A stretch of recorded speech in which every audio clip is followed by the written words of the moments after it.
Nous vous saluons dans le nom de Jésus. Le titre de notre message d'aujourd'hui s'intitule « L'homme peut-il être heureux sans Dieu dans sa vie ?» Est-ce que l'homme peut-il être heureux dans sa vie sans Dieu? Est-ce qu'on peut vivre une vie heureuse sans la présence de Dieu dans sa vie? C'est ça le thème que nous allons essayer de développer. En lisant Jérémie chapitre 17, verset 13, la parole de Dieu est catégorique. Nous lisons ce qui suit. « Toi qui es l'espérance d'Israël, ô Éternel » c'est Jérémie, « tous ceux qui t'abandonnent seront confondus. » Et Dieu répond, ou Dieu renchérit, ou Dieu confirme. « Ceux qui se détournent de moi seront inscrits sur la terre. » Ça veut dire, iront dans le séjour des morts. « Car ils abandonnent la source d'eau vive, dit l'Éternel. » Vous voyez ici, Dieu dit que ceux qui abandonnent Dieu, le Créateur, ils seront confondus. Et quand on vit dans la confusion, ça veut dire que c'est le contraire même d'une vie heureuse. Ils seront confondus, ils seront inscrits dans le séjour des morts. Pourquoi? Parce qu'ils ont abandonné l'Éternel, qui est la source d'eau vive. Ça veut dire, Dieu est la source de tout ce qui vit. C'est Dieu qui donne la vie à ce qui est vivant. Ici, c'est contraire à ce que Darwin a légué au monde, le darwinisme. Le darwinisme qui est la doctrine ou la pseudo-science, que l'homme n'est pas produit de la création, mais de l'évolution. Et cela amène à cette thèse d'une génération spontanée, que la vie naît spontanément. Mais Dieu ici dit que tous ceux qui l'abandonnent seront inscrits dans le séjour des morts et ils seront confondus parce qu'ils ont abandonné la source d'eau vive. Pour pouvoir analyser cette parole de Dieu qui affirme que l'homme ne peut jamais mener une vie heureuse sans la communion avec son Créateur, regardons un peu l'histoire de l'Occident. Vous savez, dans Daniel chapitre 7, verset 7, Dieu a révélé à Daniel la succession de 4 empires qui domineront le monde jusqu'à l'avènement du royaume de Jésus-Christ. Et Dieu a montré à Daniel sous forme d'animaux, 4 animaux. Le premier animal qui avait la forme d'un lion, et puis le second qui avait la forme d'un ours, et le troisième la forme d'un léopard, et le quatrième la forme qui n'est pas connue, et nous allons voir pourquoi. Il dit qu'il a vu 4 animaux. Le premier semblable à un lion, c'est l'empire babylonien, à l'époque même de Daniel, et le second avait la forme d'un ours, c'est l'empire médo-perse, l'Iran. Le troisième, c'est l'empire grec, ça veut dire forme de léopard. Léopard qui est connu par son agilité de course. Hein? Le léopard, c'est un animal qui est très agile lorsqu'il court. Cela montre la rapidité avec laquelle Alexandre le Grand, le conquérant militaire grec, lorsqu'il a conquis le monde à l'âge de 30 ans, donc Alexandre le Grand symbolise la Grèce dans sa conquête du monde en vainquant l'empire perse. Et puis le 4e animal, ce qui nous intéresse, Daniel dit au chapitre 7, verset 7, « Après cela, je regardais pendant mes visions nocturnes et voici, il y avait un 4e animal terrible. Il n'a pas donné le nom. Donc il n'a rien de semblable dans le règne animal. Terrible, épouvantable et extraordinairement fort. Il avait de grandes dents de fer. Il mangeait et brisait. Et il foulait aux pieds ce qui restait. Il était différent de tous les animaux précédents et il avait 10 cornes. » Vous voyez ici? Donc, Dieu va donner l'explication en disant que le 4e animal, c'est l'Empire romain qui va dominer le monde, qui sera différent de tous les autres empires qui l'ont précédé.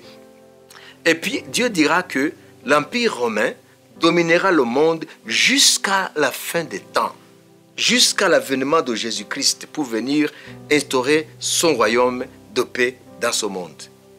Et regardons, Avant la venue de Jésus, l'Empire romain, en 331 avant Jésus, a succédé à l'Empire grec. Les deux, tous sont des empires situés en Occident. Mais l'Empire romain, après l'Empire romain sous les Césars, nous allons voir l'Empire romain devenir une grande puissance à l'échelle mondiale, au-delà même des limites géographiques de la Rome antique, lorsque l'Évangile est entré au 1er siècle en Occident, et que l'Occident a abandonné le paganisme, et l'Occident a embrassé la foi chrétienne, lorsque Paul et l'équipe apostolique est entrée en Europe, par une vision nocturne que l'apôtre avait vue, un Macédonien qu'il appelait dans une vision pour leur venir en aide. Le Macédonien symbolisait le continent européen qui était dans les ténèbres spirituelles, alors que la mission de Paul, la stratégie de Paul, ou le plan de Paul, c'était de passer par l'Asie mineure, la Turquie, etc., pour aller vers la Russie et apporter l'évangile là-bas. Et l'Esprit de Dieu changea leur plan et ils sont allés maintenant en Europe. C'est à partir de ce moment-là que la lumière de Dieu est entrée en Europe et Dieu a commencé à transformer les nations européennes jusqu'à ce que l'Europe devienne un continent concurrent.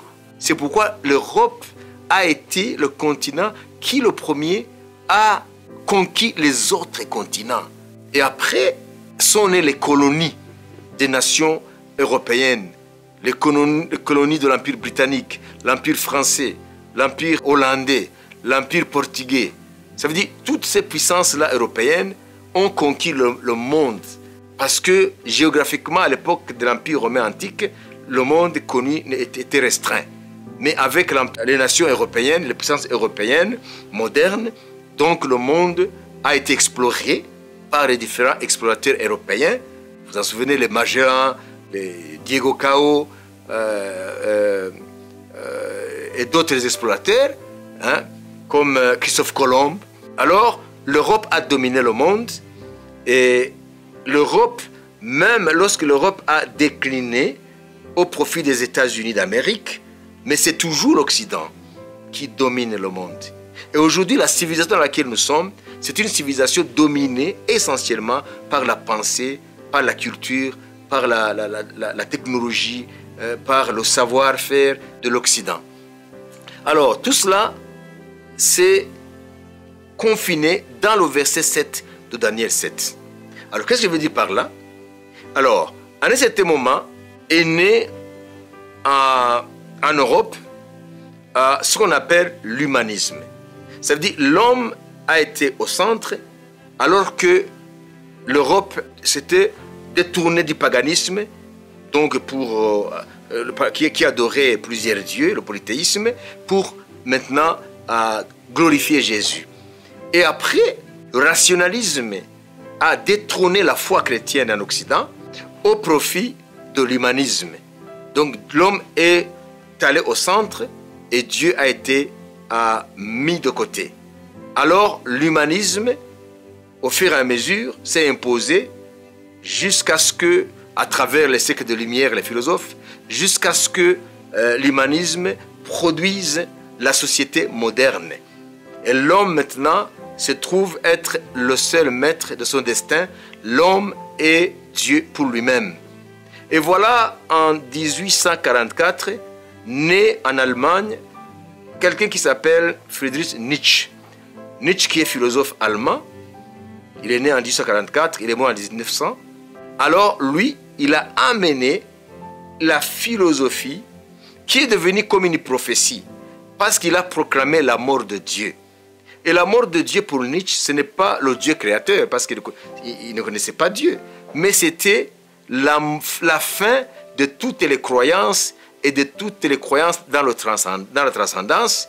Ça veut dire admettre qu'il y a une autre entité au-delà de ce que nous voyons ici sur Terre, admettre qu'il y a une autre vie après celle-ci, admettre qu'il y a d'autres réalités autres que la réalité matérielle.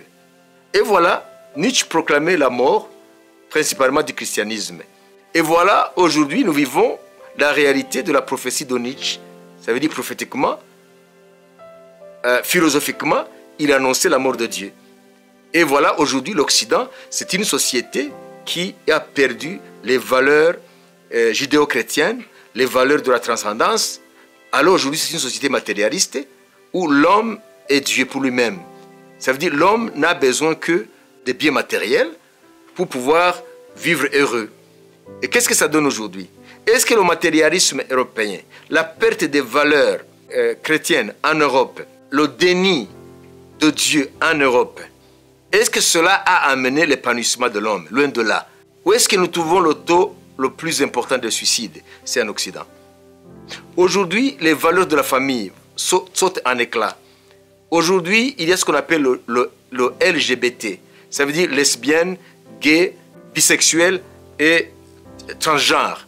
Alors, toute cette catégorie de personnes sont ensemble, forment ce qu'on appelle la déviation sexuelle.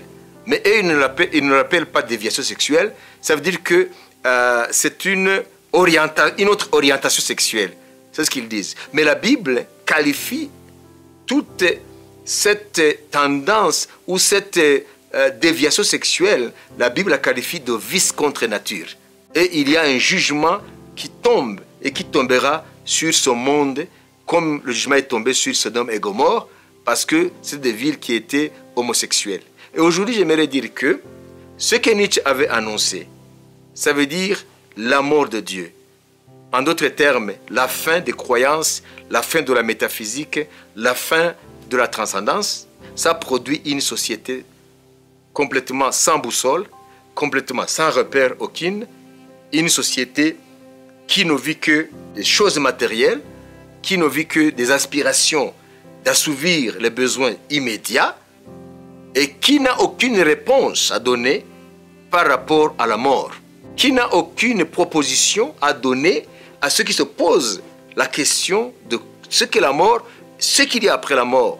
Et aujourd'hui, nous voyons une société occidentale qui est puissante sur le plan scientifique, technologique, etc., matériel, militaire, mais sur le plan humain, c'est une société complètement détruite. C'est pour cela qu'aujourd'hui, vous verrez, les enfants posent des questions sur ce qu'est la vie, d'où vient l'homme, qu'est-ce que la mort, ce monde il est venu d'où, l'univers vient d'où, mais cette société-là n'a pas de réponse convaincante. Alors, c'est une société qui vit dans la peur, dans l'angoisse de la mort, parce qu'ils ont congédié, ils ont révoqué, ils ont expulsé la notion de Dieu dans leur vie. Voilà la société aujourd'hui dans laquelle l'Occident vit, mais qui s'étend aussi sur toutes les autres parties du monde, sur d'autres peuples, d'autres cultures, parce que c'est l'Occident qui mène la cadence. Alors, plus tard, vient un philosophe français qui s'appelle Michel Foucault. Michel Foucault, qui est né dans les années 1926 par là, lui, il va amener la philosophie. Les deux sont des géants intellectuels, des philosophes de renom dans les différentes... dans la famille des grands philosophes qui ont marqué le monde, qui inspirent et qui ont inspiré beaucoup de gens. Alors Michel Foucault, lui, il annonce la mort de l'homme. Ça veut dire quoi? Ce n'est pas parce qu'il est chrétien ou parce qu'il prend la défense de l'évangile ou la défense de Dieu. C'est parce que lui, il dit que l'humanisme, au lieu d'amener la liberté à l'homme, l'humanisme a tué l'homme. C'est que l'homme est l'homme sur le plan physique, mais sur le plan intérieur des valeurs, sur le plan de ce que devrait être l'homme. Alors l'homme est mort. Ça veut dire l'homme en tant qu'homme, il est mort. Il ne reste qu'un homme qui est artificiel. Voilà pourquoi ce que Dieu a dit dans Jérémie 17, 13 est confirmé. Le monde actuel, le monde d'aujourd'hui, au XXIe siècle, est une confirmation de cette déclaration de Dieu que ceux qui abandonnent Dieu abandonnent la source d'eau vive, abandonnent la source de la vie, et par voie de conséquence, ils seront confus et ils seront inscrits dans le séjour des morts et ils seront dans le néant parce qu'il n'y a rien en eux qui le relie à la source qui leur a donné la vie. Et en continuant, je peux dire aussi les paroles qui sont dans l'Apocalypse, écrites à l'ange de l'église de Sardes. Voici ce que dit celui qui a les 7 esprits de Dieu et les 7 étoiles. Je connais tes œuvres. Je sais que tu passes pour être vivant et tu es mort. Voilà. Donc Dieu dit ici les 7 lettres concernent les 7 âges de l'église ou les 7 périodes prophétiques par lesquelles l'église de Jésus-Christ est appelée à passer jusqu'à la fin. C'est l'âge de l'église. Mais ceci peut être extrapolé et appliqué à la vie même de notre civilisation, de notre monde actuel. Ça veut dire que le monde actuel, en général, vit le déni de Dieu, ou vit la mort de Dieu, entre guillemets, comme l'avait annoncé le philosophe allemand Nietzsche. Mais, ce qu'il faut souligner, en vivant sans Dieu, l'homme n'a pas connu la liberté à laquelle il aspirait. En vivant sans Dieu, l'homme n'a pas obtenu la vie épanouie à laquelle il s'attendait. Mais au contraire, l'homme est devenu esclave de ses vices. L'homme est devenu esclave de la peur, de la mort. L'homme est angoissé par rapport à l'avenir. L'homme est angoissé par rapport à sa propre finitude. Ça veut dire l'homme en tant qu'être mortel. Donc, en se coupant de la transcendance, ça veut dire Dieu, ici, en l'occurrence, l'homme vit dans la peur de sa mort, parce que c'est une certitude mathématique, mais il vit aussi dans la peur de l'inconnu, parce qu'il ne sait pas, après sa mort, ce qui va devenir pour lui. Le matérialisme n'apaise pas l'âme. Même si on annonce, on enseigne des philosophies, ce qu'on appelle les philosophies du soupçon par David Ricoeur, ça veut dire les philosophies existentialistes, les philosophies qui soupçonnent tout ce qui peut être comme des acquis, comme des vérités, parce que ces philosophies disent qu'il n'y a pas de vérité ultime, il n'y a que des interprétations. Mais ce qu'il faut savoir, même si tu dis à quelqu'un que l'homme, après sa mort, il finit comme les animaux, il n'y aura pas de suite, cela ne lui donne pas la joie escomptée. Cela ne rassure pas son âme. Parce qu'il y a quelque chose en nous, comme dit Ecclésiaste chapitre 3 verset 11. Dieu a mis en nous, les hommes, la pensée de l'éternité. Donc il y a quelque chose en nous qui nous dit que nous ne mourrons jamais. Il est vrai que le corps mourra, le corps se désintégrera, se décomposera après notre mort, mais il y a quelque chose qui va survivre à notre mort physique, c'est notre âme qui est spirituelle, qui est une entité éternelle. Et c'est pour cela qu'il y a cette certitude du jugement, c'est pour cela que l'homme a quelque chose, le vrai moi ne meurt pas après la mort de notre corps. Donc, ce qu'il faut savoir, après la mort clinique, l'homme sort de cette enveloppe qui est notre corps physique pour continuer à vivre en esprit, en attendant la résurrection, là où Dieu va ressusciter tous ceux qui ont vécu cette terre pour les juger.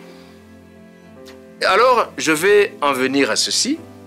Ici, la Bible nous dit, nous disons que nous sommes vivants, mais devant Dieu, nous sommes morts. Nous sommes vivants physiquement, mais nous sommes morts spirituellement, parce que nous avons abandonné la source de vie qui est Jésus-Christ. Parlons aussi de l'Apocalypse chapitre 3, toujours versets 14 à 18, la lettre à l'église de Laodicée, qui est la dernière lettre. Et toujours je vais dire que les lettres s'adressent aux églises, mais ces églises étaient localement situées en Asie mineure, à cette époque de Jean, mais le message dépasse les époques. Ce sont des lettres prophétiques. En se servant des situations qui existaient à cette époque-là, Dieu annonce les 7 étapes par lesquelles l'Église passera jusqu'à l'avènement de Jésus. Donc, écrit à l'Église de Laodicée, voici ce que dit l'Amen, le témoin fidèle et véritable, le commencement de la création de Dieu. Je connais tes œuvres, je sais que tu n'es ni froid ni bouillant, puisses-tu être froid ou bouillant. Ainsi, parce que tu es tiède et que tu n'es ni froid ni bouillant, je te vomirai de ma bouche. Parce que tu dis, je suis riche. Vous voyez? Donc, aujourd'hui, quelqu'un qui possède de l'argent, qui possède de la célébrité, qui possède des honneurs dans ce monde, il dit, je suis riche, je me suis enrichi, je n'ai besoin de rien. Et parce que tu ne sais pas que tu es malheureux devant Dieu, puisque tu as renié Dieu, puisque tu vis le déni de Dieu, Dieu dit, malgré ce que tu crois posséder, ce que tu crois être, tu es malheureux à mes yeux, tu es misérable, tu es pauvre, tu es aveugle et nu. Ça, c'est la réalité de ta situation, toi qui vis sans Dieu. Malgré ce que tu crois être le bonheur, mais Dieu, en te regardant, connaissant ton sort, connaissant ta finitude, connaissant ton lendemain, il te voit malheureux, pauvre, misérable et nu. En guise de conclusion, je lirai un dernier verset ici dans la première épître de Paul à Timothée au chapitre 5 verset 6. C'est à propos des veuves de l'Église. Paul exhorte Timothée à ce que les veuves qui sont dans l'Église, qui sont censées être aidées matériellement, mais il faut qu'il fasse le tri entre les veuves réellement qui ont la crainte de Dieu, qui vivent la crainte de Dieu, et les veuves qui sont dans l'Église, mais qui vivent, ces veuves, dans les plaisirs mondains. Et Paul dit, 1 Timothée 5, 6, mais celle qui vit dans les plaisirs, c'est-à-dire la veuve qui vit dans les plaisirs, est morte, quoique vivante. Alors nous finissons par ce verset, mais j'aimerais vous lire quelque chose qui interpelle. Il y avait un débat au niveau universitaire en France, et parmi ceux qui étaient dans ce débat, il y avait un certain Pascal Praud, c'est un intellectuel, et il débattait sur le sujet concernant aujourd'hui ce qui se passe dans les sociétés principalement occidentales, où le genre n'est plus le fondement même de la constitution ou de la fondation d'une famille. Et nous savons que la famille, communément, c'est la base de toute société. Vous savez, la Bible dit, l'homme quittera son père et sa mère, il s'attachera à sa femme et ils ne seront plus deux, mais ils seront une seule chair. Et par ces deux personnes viendront leur progéniture qui vont continuer à perpétrer l'espèce humaine. Mais aujourd'hui, beaucoup de pays en Occident arrivent aujourd'hui même à voter des lois qui transforment fondamentalement la notion même de famille. Ça veut dire que le mariage, qui est la base même de la fondation de la famille, n'est plus fondé sur l'homme et la femme. Ça veut dire que le mariage peut être conclu entre deux personnes de même sexe. Une femme et une femme, un homme et un homme. Ils peuvent se marier. Et la famille qu'ils vont fonder, on leur donne même le droit d'adopter des enfants. Pourquoi? Parce qu'ils ne peuvent pas procréer. Parce que pour procréer, il faut qu'il y ait une femme, un homme et une femme. Donc, il y a la loi qui vient maintenant compenser ce manque d'enfants en disant que le mariage entre les hommes du même sexe, ils peuvent adopter des enfants. Voilà pourquoi aujourd'hui, ce débat s'invite dans beaucoup de milieux intellectuels. Et Pascal, nous voulons vous lire ce qu'il a dit à propos de ce débat. Il dit, si on ne peut plus utiliser des mots comme homme ou femme, je me demande si on ne va pas tous terminer dans un hôpital psychiatrique. Ça veut dire que aujourd'hui, l'enfant, dès le bas âge, on l'enseigne à l'école, dans ces pays-là, ça commence à gagner même d'autres nations à travers le monde, que l'enfant n'est pas naturellement garçon ou fille. Ça veut dire qu'il peut décider ce que sera son sexe. Si elle est fille, elle pourrait, si elle le veut, ou si elle le voudra, devenir garçon, ou un garçon pourra devenir fille. Le mariage, c'est entre un homme et une femme, qu'on est homme ou on est femme.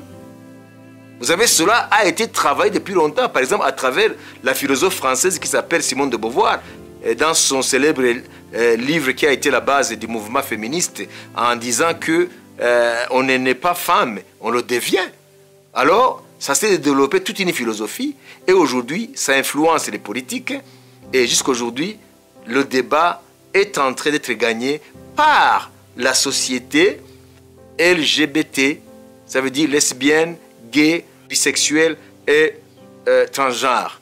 Bisexuel, ça veut dire on est homme, par exemple, mais on peut être attiré par un autre homme, mais tout en étant attiré par aussi une femme.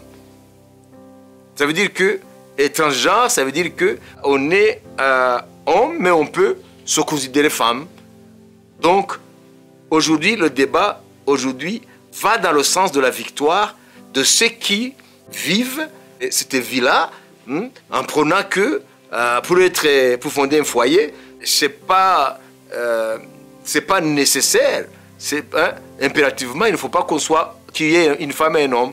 Deux hommes peuvent fonder un foyer, deux femmes peuvent fonder un foyer et ils peuvent adopter des enfants. Et l'enfant peut décider d'être garçon ou d'être fille. Voilà aujourd'hui la société dans laquelle le monde vit, et dans d'autres coins du monde où ces choses ne sont pas encore acquises, mais sachons que c'est l'Occident qui mène la cadence.